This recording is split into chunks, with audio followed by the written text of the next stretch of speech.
a Loom video, let's say record a fast Loom video, 2 minutes or something, describe my problem, sending to the other person, and the other person is going to get back to me. If I'm a female leader in a male-dominated industry, how do I navigate through this? When you don't have, logic or something, or you don't have training, or you don't have coaching, or any other beast, you make mistakes. How do you become empathetic as a leader, and how do you train empathy?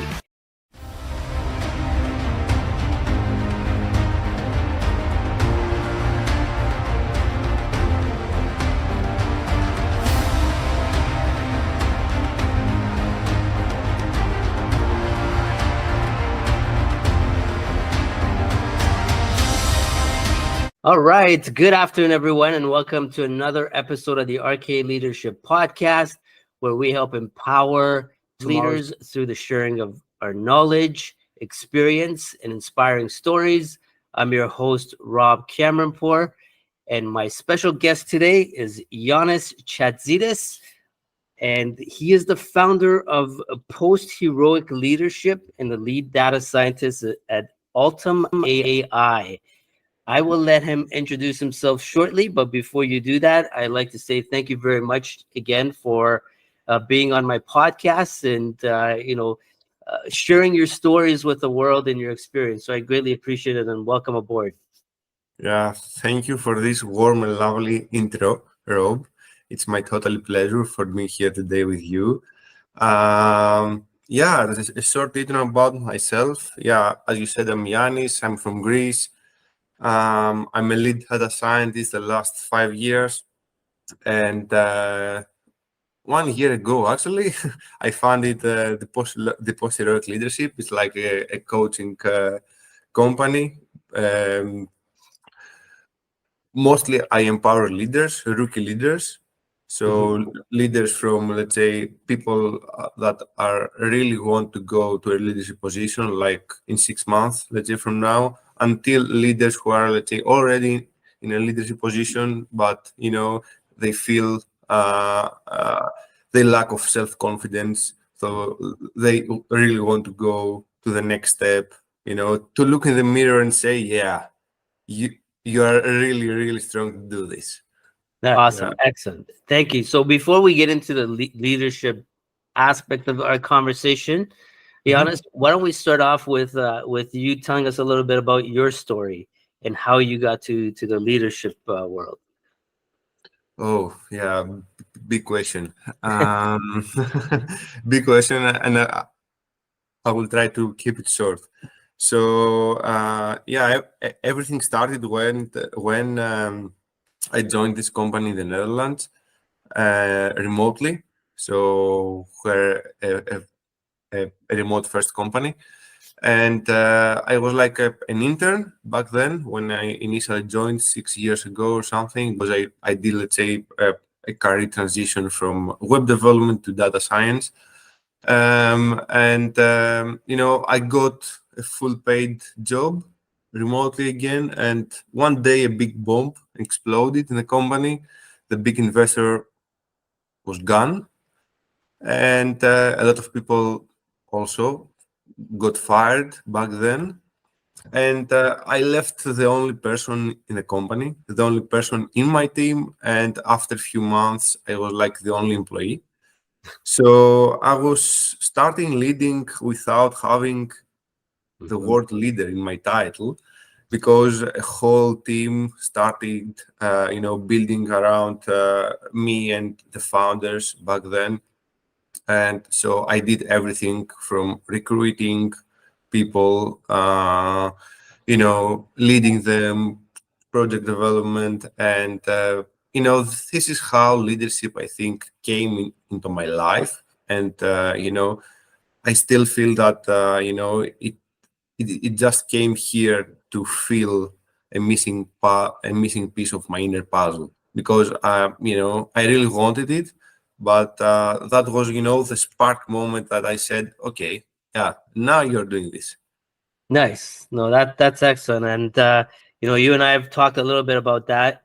So I want to ask you some specific questions with respect to, you know, the aspect that you were able to become a leader without a title, which is again very important. As I always say, you don't need a title to lead, and a leader, having a title doesn't make you a leader. Um, you also talked about not receiving any training while going into the leadership role. How difficult and challenging was that, and how did you overcome, not having any of this training going in? Stressed. Yeah. Does that stressed? So yeah, in general, I'm super emotional as a person. Ah, So this is my number one, driver in my life. So sometimes this is good and bad.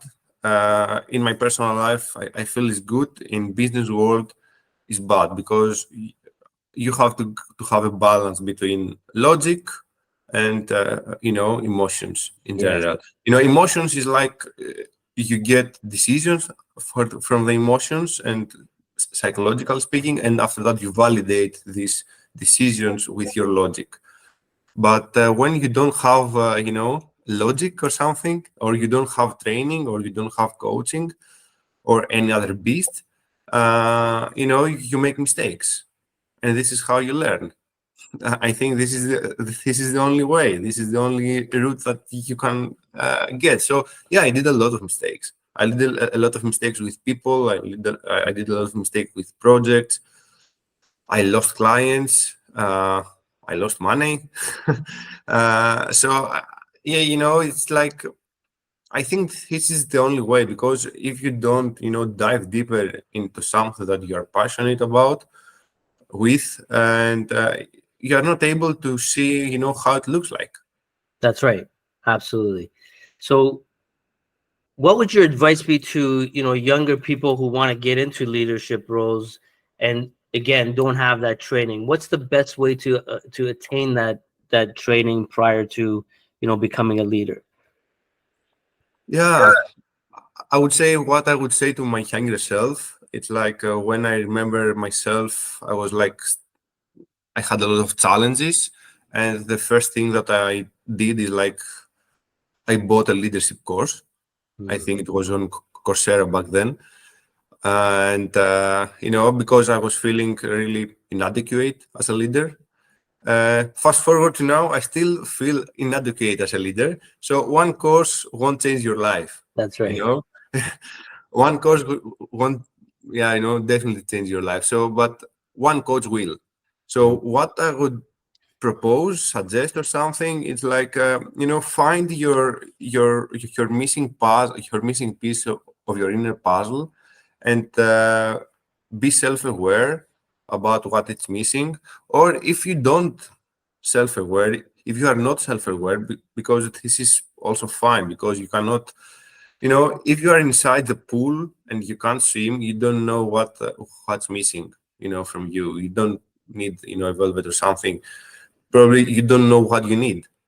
that's right. So what I would say is like sharing without adhesion everything. Sharing your thoughts, sharing your wins, your mistakes, your challenges, sharing everything with your team. And yeah, this is the only way to go. If you're going to go alone, you will go slowly and slowly and slowly. If you're going to go far, go with your team, and be truly transparent. And transparency for me is like sharing everything in public, whatever it means, like salaries, numbers, vision, purpose, clients' words. Just try to create a culture and an environment where everyone is like feel heard. I know that it feels logical, and it's like a trend nowadays. Everyone needs to be heard and valued, etc. But the main definition behind this is to involve everyone in everything, Yeah. in decision making, in initiatives. Like, I think this is it, involve everyone to everything. Yeah, there's a lot to unpack there, Giannis. So I'll get to the pieces of that puzzle. But I want to go back to, you mentioned, you were emotional, and it's you do have to control your emotions. I think even in your personal life as well as your professional life. How did you go about controlling your emotions when it came to leadership? What did you like? How did you train yourself to control your emotions? Um, I don't. I don't train myself. Yeah, I'm. It's like it's what I said at the beginning. I'm mostly emotional driven, and it never changes in world is like people in human psychology. This is like a fundamental. Fundamentally speaking, if you start with from human psychology and study human psychology, you can be an expert in everything. This is my honest opinion or something. So the only way, the only thing that I do usually is like to to take some time back from the problem, from the challenge or something, and to ask myself some questions. I'm meaning like, is it that helpful for me? How Yeah. is it going to affect my life in let's say 1 month from now? It's like kind of controlling how I feel and how I would like to feel. Hmm. It's like this is the current situation. I feel sad, and this is the situation where I would like to be, which is I really want to be happy because nobody wants to be sad. And okay, so what can I do to bridge this gap? You know, do my actions fulfill my purpose? Do my action fulfill where I really want to go? If no, change my actions. Yeah. Uh, Uh, I think this is it. At least this is works for me. I don't say that this works for everyone, but yeah, it's usually what works for me is like to take a step back from where I am. To try to go out of my body and to see myself, let's say, from a big picture or something, and from there, to validate what's working and what it's not. Excellent. So when it also comes to leadership, the emotional side, I think you'll agree with me that empathy is very important from a leadership perspective. How do you become empathetic as a leader, and how do you train empathy to young leaders? Yeah, nice question.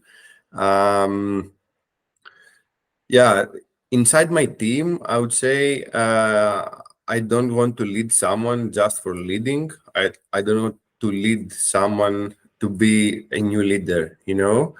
Inside my 5 years of experience in leading, a part of creating a five-figure company, I've created three new leaders, either inside the team or they they went to other companies, etc. Nice. And you know I think empathy is one of the major characteristics of a leader, Mhm. which is super true. But on the other side, it's super important to understand what empathy means to you. Because okay, there is a general definition about empathy. Put yourself in other shoes, blah blah blah. But okay, how can I do that? It's like okay, I'm going to wear your shoes, but how I'm going to wear your shoes as Giannis or as Rob? Yeah. This is the tricky part, I think. Because if you go, let's say, out there and you want to fire someone, for example, let's say, and okay, you say, okay, I'm going to show empathy, but you have to show empathy, wear Rob's shoes and say, okay, Rob is like renting a house. It's like in another country. It has some personal issues because as a leader, I feel that you have to know them. You have to create, let's say, a personal relationship with your team members, not friendship. If you don't want that, it's fine. But just a personal connection Connect. about what how does your personal life look like? What are you struggling with?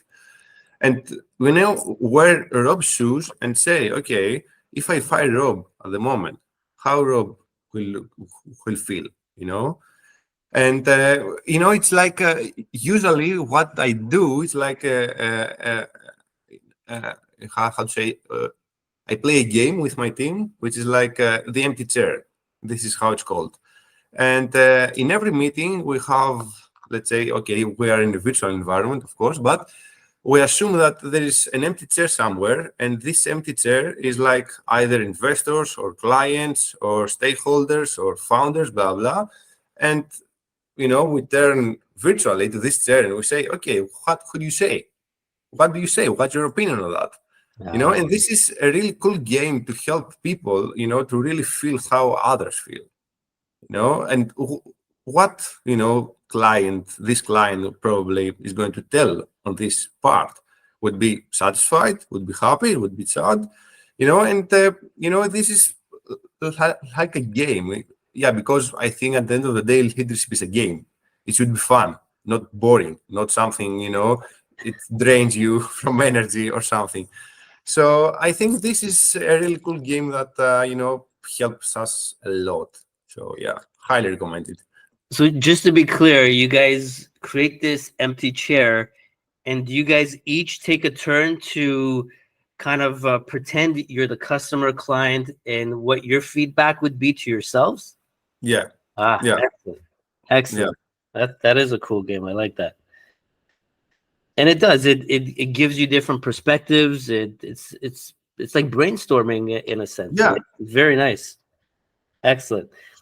I love the way you talked about transparency. I think one of the things a lot of leaders struggle with, and I've seen this throughout my career, is that transparency, which causes a lot of friction, a lot of rumors, to start in an organization, and people always get secondhand news, which they don't feel good about it. Now, why do you think some leaders have this tendency not to share things right away, or to skew certain data or facts? And what is the fear behind it? If it's fear, actually, if it's not fear, it's usually ego. Mm. Ego of, I failed, and I'm a leader, and I cannot fail. But this is not true.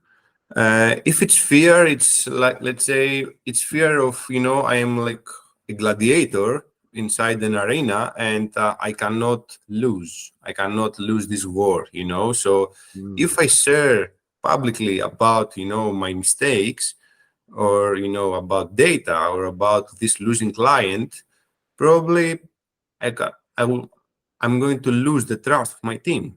I think this is the first thought that I made in the past as well, because I was thinking, okay, I'm going to share this thought that I lost this client, or this meeting didn't go well with the client, and probably we're not going to sign it. Yeah. Okay, but how the others are going to feel? Probably they're going to think that I'm inadequate again, or I'm like, I'm a fraud or something like that. And yeah, of course, this is the first thought, and after that it goes with, probably I'm not going to share because nobody is going to learn it. So why to share it? What is going to lose? So I think this is mostly the fear of not feeling, addressed as a fraud. Very good. I like that. So Giannis, you talked about, you know, multiple failures in your journey. I want you to take us back, and if you could go through all your failures, what are some key lessons that you've learned from those failures that you can share with the audience today? Key lessons. Yeah. First of all, you have to fail. This is the first key lesson, I think. Not, consciously, let's say. I'm gonna fail now, but mostly about to have the attitude that okay, I failed now. What can I learn from that? So to not fail again. Sounds easy and sounds really obvious. Everyone is like, okay, I'm failed. Uh, that's it. But I feel through my coaching experience, I've seen a lot of leaders who are not applying the reverse engineering.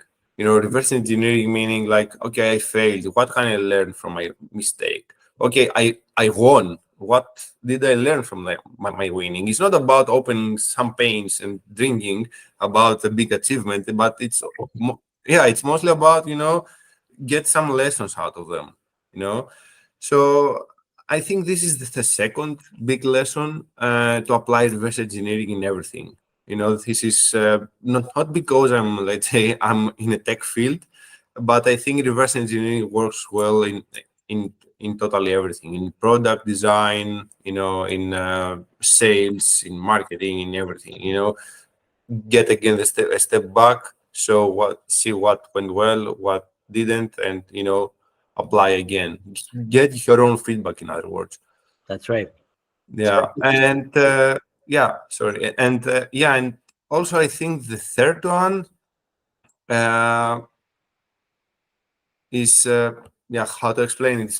It's mostly about getting in there and not having second thoughts, not having second thoughts about I'm an imposter, probably super common.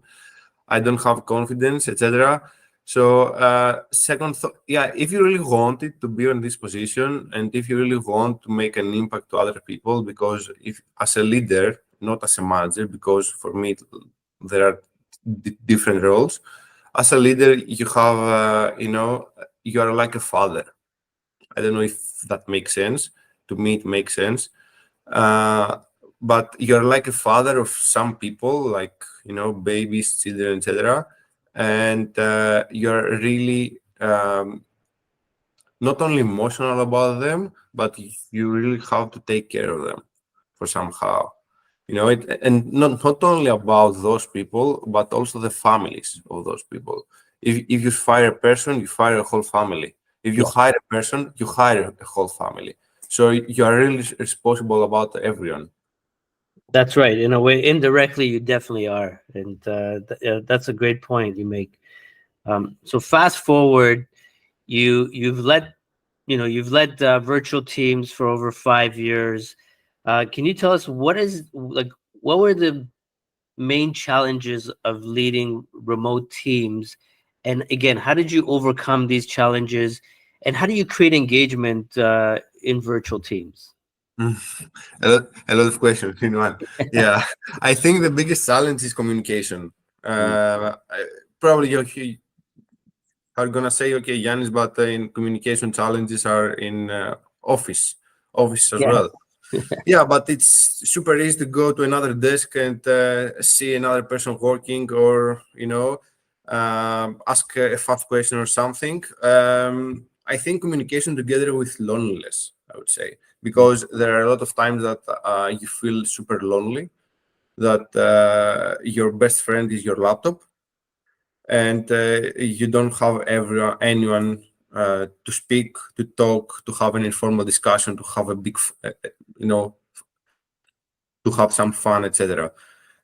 So I think communication is the biggest obstacle, the biggest challenge in remote teams, leading remote teams. And what we did is like having asynchronous communication.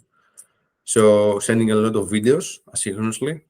Ah, Yeah. So if I have a problem, it's better to describe it via, let's say, a Loom video. Let's say record a fast Loom video, 2 minutes or something, describe my problem, send it to the other person, and the other person is going to get back to me with another video. I don't have to watch the video today, but I know that the solution is there and it's waiting for me. And with this way, you don't waste time for meetings, which like super time wasters and energy drainers. So yeah, we don't have. Yeah, in the beginning we had some meetings. We had daily stand-ups, etc. Everything that a common company usually has. But currently, we are super based on asynchronous communication. Okay, we have Slack for something urgent or something, but I think sending videos asynchronously with your team and explaining every single detail of something you want is the best way, because usually when you write something, you're going to forget something, or or your language won't be so clear. No, that's great. These are absolutely great points. And I was gonna ask before you even answer that question is if you're sending videos, why not just get on a Teams meeting and have that dialogue? But those are valid points that you brought up. So thank you for sharing that. Yeah, you're welcome. So I want to dive in now to the fun part of our conversations, which is your specialty, AI. So I want to talk about AI and leadership. Cool. Where do you see the future of leadership with AI? Oh, okay. Future of leadership with AI. Yeah, great question. Let's say, I don't know, probably a monogram of a leader, just to not have excuses of jet lag after big trips or something. Yeah, yeah. I think in general it's really important to embrace AI and not run away of it. Because personally, I'm not afraid of AI. I'm afraid of people of using AI, not people of creating AI. It's totally different. People of using AI and how much people are aware about, what this tool is, or how this tool is going to help me, etc. So I think that the future of leadership in AI, it's mostly about helping and robusting leaders to understand better their teams and their team members. This could be via tools like expressing or monitoring the behavior, not with a bad way. Again, Yeah. not about monitoring what every person is doing or something, but uh, to grab some data about how this person is motivated and how this person is paralyzed. And this is really insightful of, for example, how to give feedback to someone, Yeah. because the purpose of giving feedback is to motivate someone, not to paralyze someone. But if you give feedback to everyone with the same way, someone is going to motivate it, someone is going to paralyze. Yes. It's not about screaming to everyone and oh, okay, yeah, I'm motivated, I'm gonna work now. Yeah, so yeah, I think this is a great example of gathering individual data and see their behavior in probably screaming, their behavior or of taking care of them, their behavior of giving feedback with a negative way, or giving feedback with a positive way. Yeah. And see how people reacts. Okay. So I'm going to ask you this question, and I'll be the devil's advocate here. Don't you think collecting that kind of data becomes more impersonable when you're giving feedback to somebody is some data you've collected, from AI versus you actually, or your supervisors, managers actually, getting that feedback live, or observing what, people are doing on your team and collecting that data kind of personally versus having a machine do it? Yeah, but do you think that every leader currently knows how to give feedback? No, absolutely not. Okay. Do you think that every leader nowadays, let's say, knows how to motivate their teams? No. Okay, so this could be helpful to know how to motivate them. Yeah. So you're basically saying, yeah, use it as a tool, Yeah, and here's how you do it, but yeah, still have that personal touch to it as well. yeah. Of course, not to give feedback via a robot or something, but to collect the data to learn the other person, Exactly. and after that, go there as a human being and give feedback. Because now you have, let's say, a better figure about this person, about how the other feels, Yes. Don't print out a sheet and email it to them and say, here you go. No. And of course, you don't have to wait the 6 month or the 3 month review to give feedback. Good.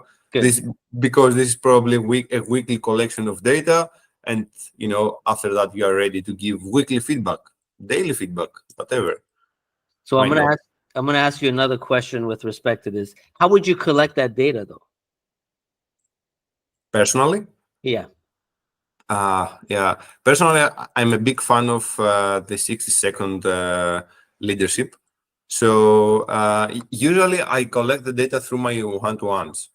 This is my best time of the week. And I love my one-to-ones with my team members. So I ask the questions that I need and they need in order to get the data, to know how to give them a feedback, to know what it motivates them, and to know what paralyzes them. So you're collecting the data through actual one-on-ones. Yes, Okay. everything. So Yeah. it's not like a microphone set up on their computer, collecting data daily on their. Yeah, why not? Yeah. I won't get into that discussion here. So the next question I had for you, and I think this is in the back of a lot of people's minds. Do you think, and I think you and I talked about this previously, do you think AI will ever take over a leader's role?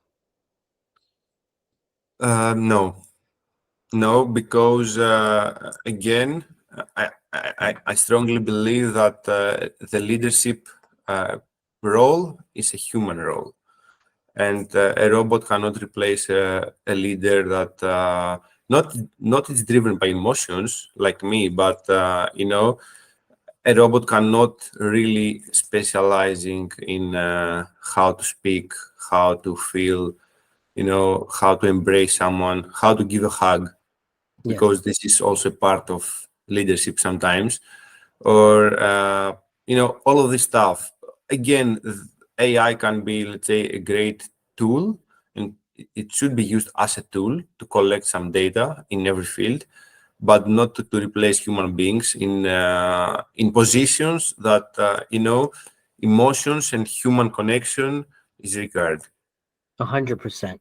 And then you also talked about embracing data, which was, I was going to ask you that. So when you're embracing AI, how do we prepare for AI as a leader? You come in, how do you prepare for this new wave? Yeah, I mean, how do you prepare as a person to to an AI? The ChatGPT is the new era, or all of this LLM stuff and models. So I feel the only way to get prepared for something is like to follow, not to follow a trend, but by the book, but to be open actually to use everything. To be open about how it's you are open to get feedback from your team members, right?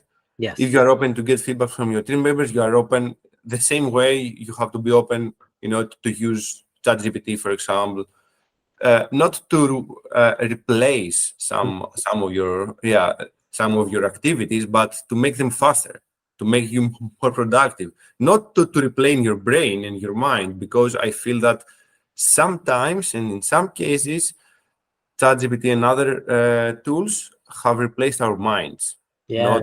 not our tasks. Yeah. And this is a different task, So does ChatGPT, for example, is a tool for you, or you are a tool of it? Yeah. Because it's easy to get caught up in it, and then you stop thinking. Yeah. Right. Yeah.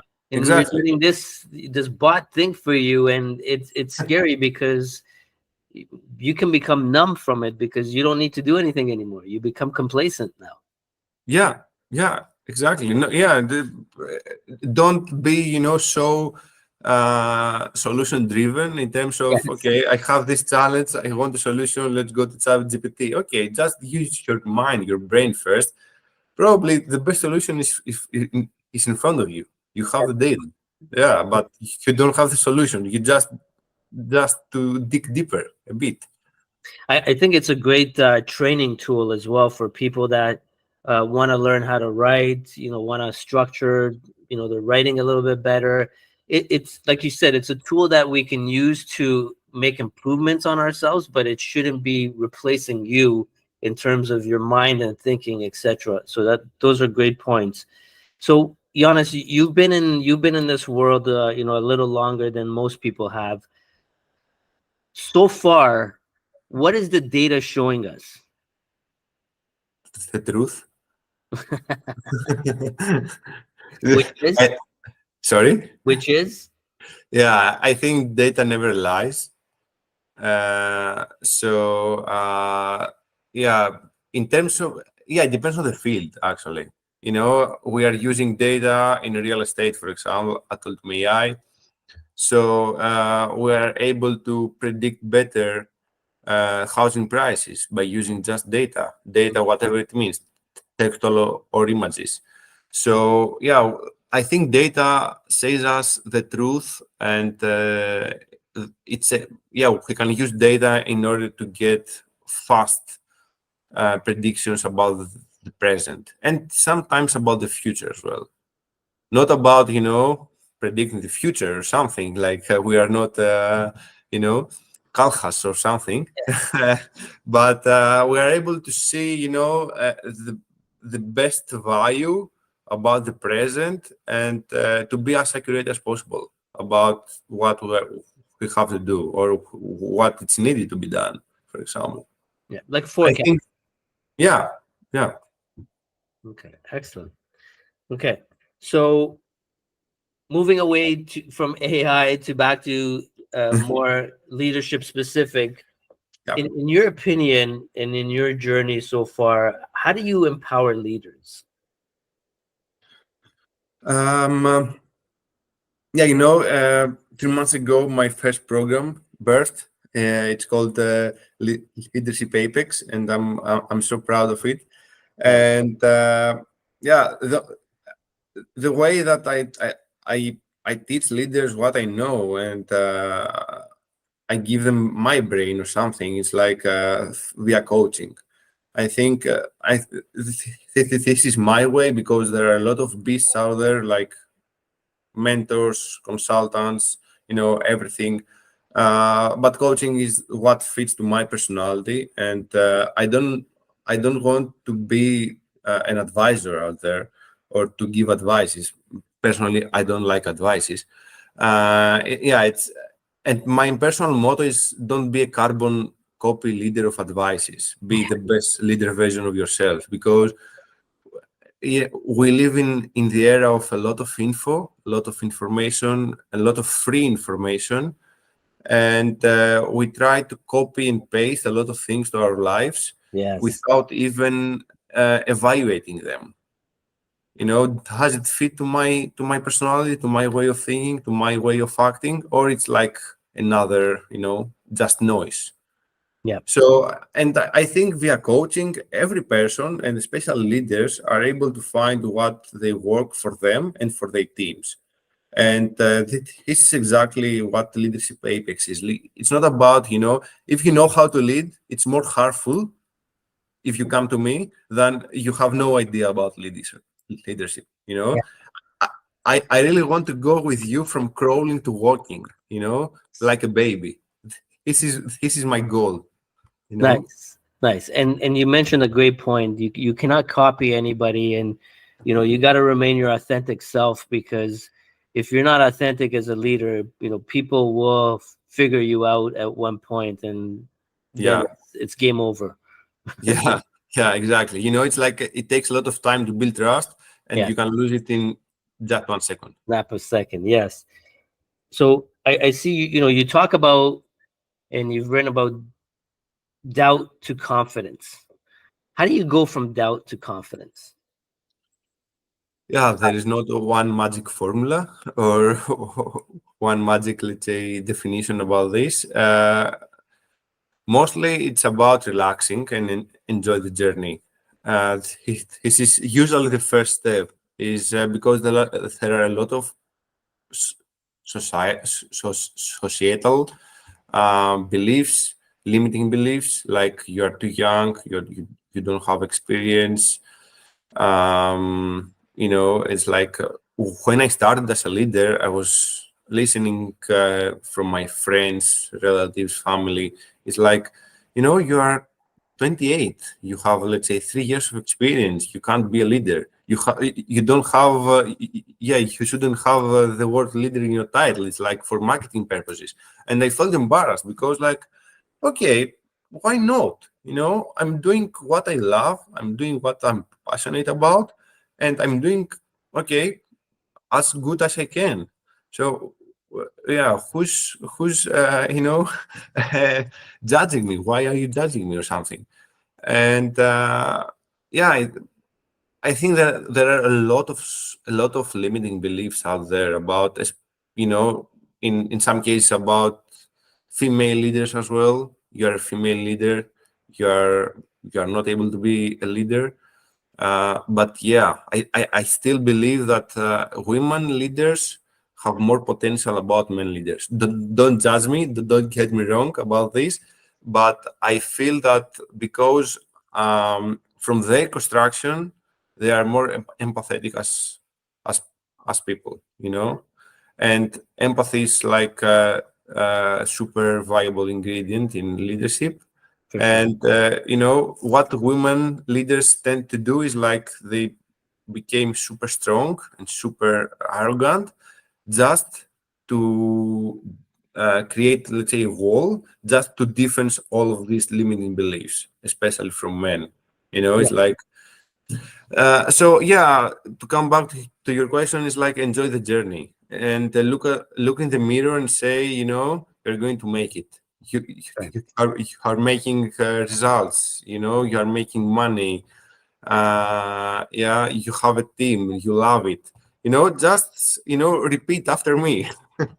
Yeah. To keep telling yourself, that you're good enough and you're gonna make it. Like you said, you just have to be positive in your mind, right? Yeah, Excellent.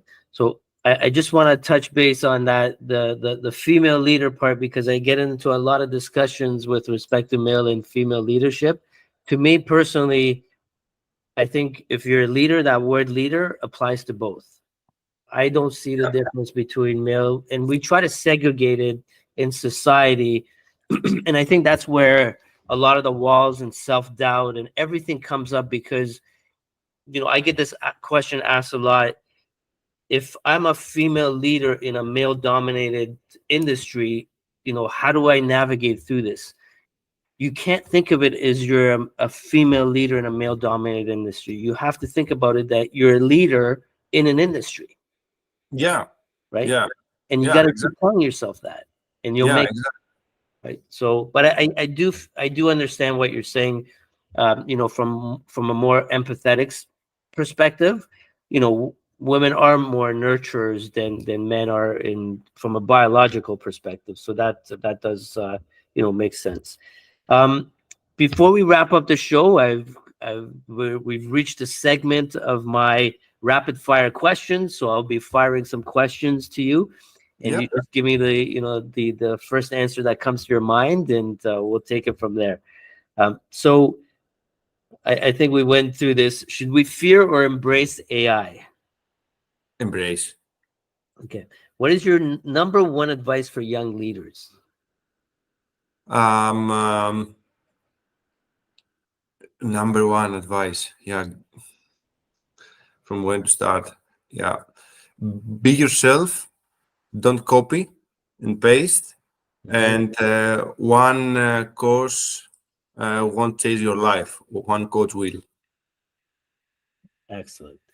What is your unconventional definition of leadership? Ooh, unconventional definition. So, like, what's your version of what leadership means to you? Yeah. Um, a journey with it's like being Uh, Initially, it looks like being alone in a boat in the middle of the ocean, and somehow, magically, a big boat with your team members comes and save your ass. I love that. Excellent answer. So, what is the biggest gap in leadership today, and that we need to focus on? Communication. Excellent. And where can people find Giannis? On LinkedIn, on my personal profile, you can find a lot of about me and my program. Yeah, and I would happy to support everyone out there. Awesome. Well, thank you so much again for taking the time to share your valuable experience and insight today. I greatly appreciate it. I learned a lot myself from you today. So, for those who have any questions for Yanis, please drop them in the comment section below, and I'll make sure he gets it and he can answer it for you, or you can reach out to him directly and ask any questions that you have. Once again, Yanis, thank you so much for being here today. I greatly appreciate it, and hope you have a lovely day. You too, Rob. It was my pleasure, and thank you very, very much for your invitation again. And happy Easter. Thank you. Thanks everybody. Happy Easter, everyone, and we'll talk to you guys on the next podcast.